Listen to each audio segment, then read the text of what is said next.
up, everyone? Sorry it's been a while since I posted any motovlog stuff. I have had endless problems with GoPros freezing up on me. I try to record and then like a minute in, then all of a sudden it just goes away. It's frozen. Files are getting corrupt, and it was just frustrating. I could not get it to work right. I looked up online, did everything I possibly could besides send it off to GoPro, and it would not work for anything. So I've been trying for the past like week and a half getting contact with GoPro, and the problem is I guess I don't know if they're just not answering or what, or they're just so busy, but I haven't been able to get anything with them at all. And so that part's super frustrating. Obviously I've not been able to record, and then I've gone out some nights and I'm like, hey, I'm gonna do some recording, and then it freezes, or I simply can't record. So that's been a big problem lately that I had. And so I just said I don't have time to wait on GoPro, and I have the Hero 4 Silver, which isn't a bad camera. It's not the black that shoots 4K, but I was like, it's good, and honestly my computer really can't take 4K. So I was like, but I just said screw it, because I'm tired of it, and I guess it's a common problem on them, and I think it's some type of sensor, and I think it may have something to do with the actual LCD screen that's on there. So I just went up and bought a Hero 4 Black, and that's what we're recording on now. That's a S1000 broke. So it's not clickbait, it's not just saying that. It legitimately broke too. So you saw in the last video that I posted, I got brand new tires on here, which I'm on right now, and it's riding super good on them. I'm really happy with them. They're stable. The bike just wants to handle and go around corners. So anyway, I got these new tires on here, these Continental Pro Attacks, and I put them on. I went to ride the bike yesterday, and I haven't rode it in almost 2 weeks, and the weather here has just been really bad. As you can see, it's beautiful. It's actually nighttime, but it's still like 80 something degrees. But it's 8:30 right now, and the sun's setting, but it's crystal clear out, and we've just been having a ton of rain, and I haven't been able to ride. So finally got a little break yesterday, so I'm like, sweet, I'm gonna take it out, run it a little bit. I want to see how these tires feel, just ride the bike. So I get on and I go down my driveway, and I get this massive pulsation in my right hand from the ABS, and I'm like, you gotta be kidding me. So I went down my street just in case for some odd reason it was just because I had the wheel off, and the pistons needed to still be, you know, extracted out, because they got pushed in, blah blah blah, and nothing. And I'm like, what the heck? And I, you know, take off, and it's cutting power. So I shut the ABS off on the bike, and it's still acting up, and I'm like, okay, it's totally off, but it's still doing it. Turn it off, and the light's not saying out, so there's no fault code. It's not saying like, oh, you know, your wheel speed sensor's not reading at all, and it's getting, you know, a faulty sensor. So I'm like, okay, I'm still getting a reading from it. So I look at my reluctor wheel or toner ring, and I'm like, did I accidentally bump it? Is there a big... And I didn't see anything wrong with it. So now I'm like, okay, the reluctor ring looks good, the sensor's actually reading. So I take the sensor out just to look at it in case it's not throwing a fault, and it is. It looked fine, and I was like, okay, now it's time to ohm it, see what the ohms are on it, because looking at it don't mean anything.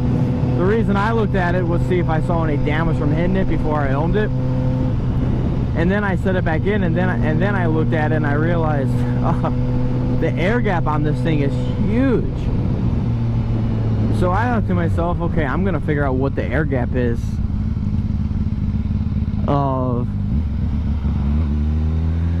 this S1000RR. What's the air gap supposed to be between the wheel speed sensor and the reluctor ring, right?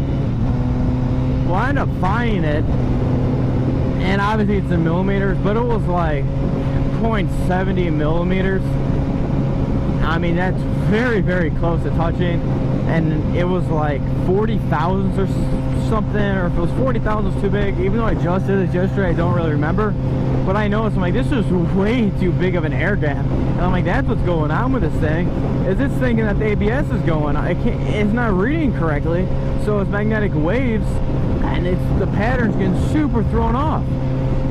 So I get it back in. I have my feeler gauges in until I get them to touch, which it's ridiculous how close they do touch, but I get everything where it is. I go down the, I go down the street, no pulsation. I'm like, okay, good. And you know, I rode again, made sure it felt good, and then from there I went for, I'm like, I'm gonna go for a ride and see if everything truly is fixed or if I'm still gonna have a problem.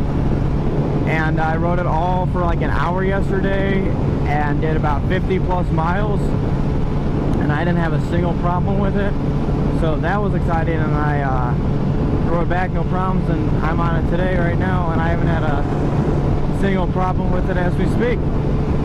So I pray I don't have any more, I don't have any problems. It really wasn't a big deal, but in my opinion, it's one of those things that if you don't really know ABS that well, you would have got stumped. Because it's one of those things, and there could be people watching this that are saying, air gap, what are you talking, you know? And it's one of those things that you just learn as, you know, obviously, for me being an automotive technician, you know, I know on cars you have, you know, it's the same thing, your crank sensors, cam sensors,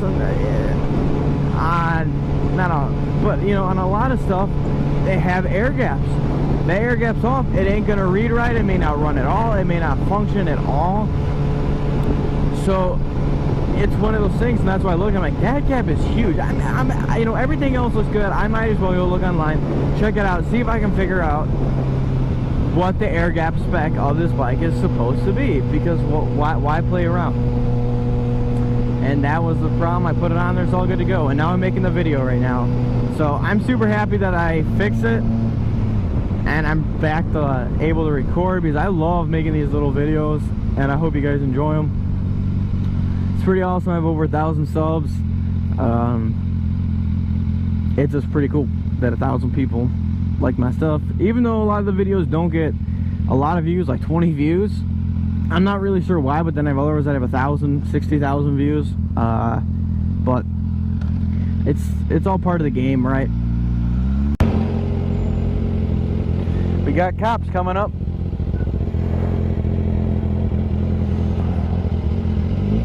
Still waiting in traffic. It's been like over a half hour.